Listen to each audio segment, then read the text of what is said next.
Dans un quartier populaire, tout le monde aimait l'imam de la mosquée, sauf un homme, Farid. Farid ne venait jamais prier. Il passait ses journées au café, fumait et parlait fort. Quand l'imam passait, Farid tournait la tête.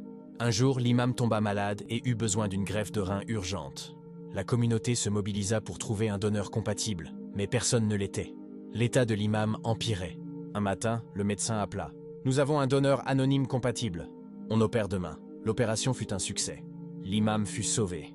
Il demanda à rencontrer son sauveur pour le remercier. Le médecin dit « Le donneur a insisté pour rester anonyme. » Mais malheureusement, il est décédé sur la table d'opération à cause d'une complication cardiaque rare liée à l'anesthésie. Il a sacrifié sa vie pour vous. L'imam pleura et demanda à voir le corps pour prier sur lui. Puis la surprise survint.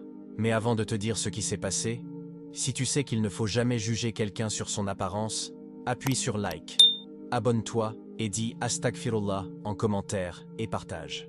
Le médecin souleva le drap, c'était Farid, le mauvais garçon du quartier. L'infirmière tendit une lettre trouvée dans la poche de Farid. « Cher imam, je sais que je n'étais pas un bon musulman.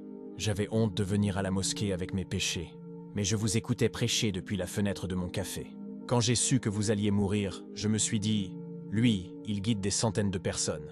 Moi, je ne sers à rien. Si je lui donne mon rein, peut-être qu'Allah me pardonnera tout le reste à travers chaque prosternation que vous ferez. » L'imam s'effondra en larmes, se rappelant que Allah guide qui il veut et que même le pire pécheur peut avoir une bonne fin, d'où l'importance de ne jamais juger les gens.